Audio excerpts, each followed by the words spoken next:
Welcome to the Daughter Arise channel. My name is Yvonne and this channel is all about bringing you content about childhood sexual abuse. On this channel I share things to do with my experiences of going through childhood sexual abuse. I also share news stories about childhood sexual abuse to raise awareness of the subject, and also from time to time I interview survivors and their supporters as well to raise awareness. So if this is the type of content that you're looking for, please hit the subscribe button and the notification bell so that you can be notified of any new uploads. And if you like the content, please hit the thumbs up button. So in today's video, I want to talk to you about an interview I recently watched with a lady called Ali Carter.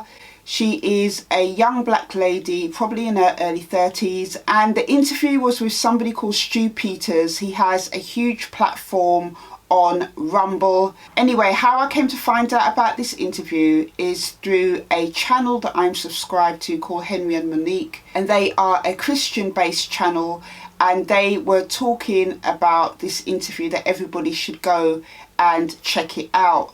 And I must say, you know, when I first saw like a little clip of the interview, I thought it might be a little bit hard to watch, but nevertheless I still went ahead and headed over to Rumble to watch this interview with Ali Carter. Now, Ali Carter's interview is really quite troubling, and I felt desperately sorry for her because she alleges, even though I do believe her, that she was trafficked as a child to famous people in a child sex trafficking ring. Now, her background is quite interesting because her mother was a Black Panther and was part of the Black Panther movement, probably the early 70s or late 60s, 70s.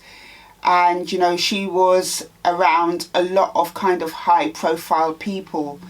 And she alleges in this interview that her mother would traffic her to these people.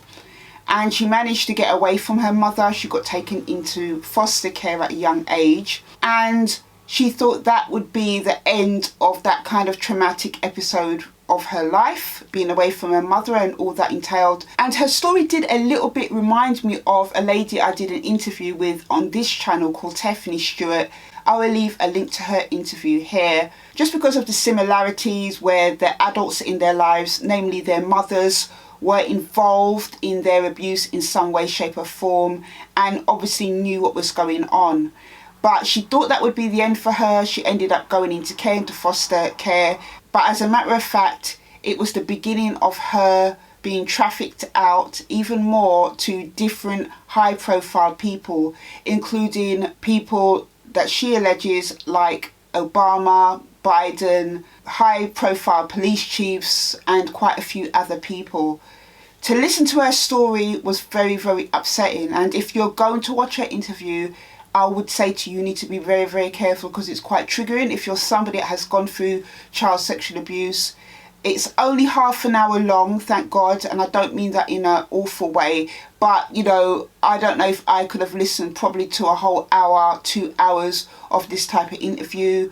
But I must say that Ali is so brave in telling her story, and the reason why her interview is on Rumble and not on YouTube is because YouTube banned this interview. She went live during the whole pandemic in 2020 on Instagram to share her story, and her story was taken down. It was blocked within a very short time.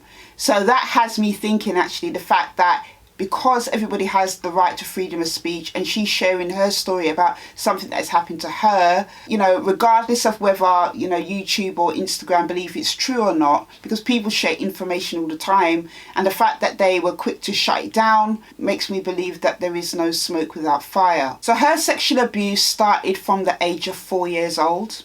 As I mentioned, you know, through her mother and her associates and other people that she was mixing with. And then obviously, you know, she got taken into Child Protective Services, and she describes it as being like a real shock for her, you know, thinking that she was going to be safe and that, you know, her abuse would stop, only to find actually that it was continued and on a larger scale. She talks about other children being trafficked as well.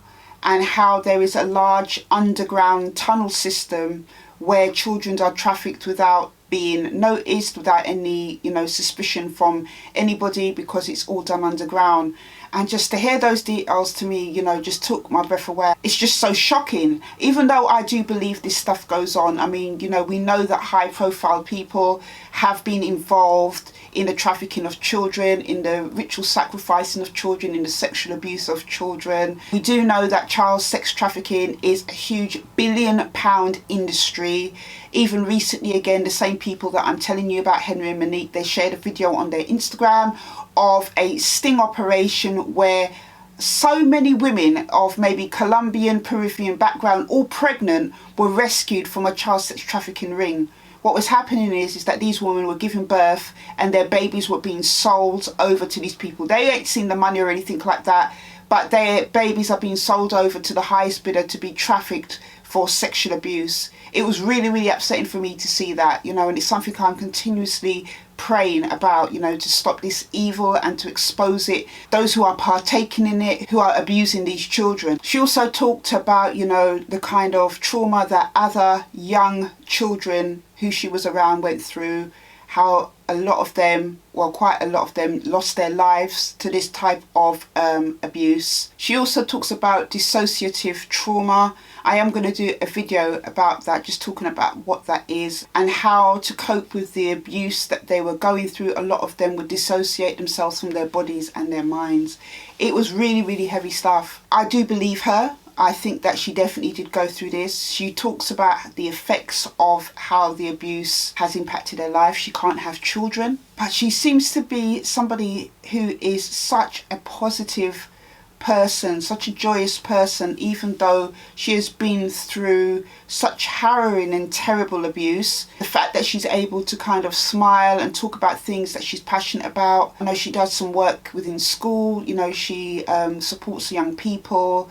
I think she is looking to become a foster parent or get involved in fostering in some way, shape or form.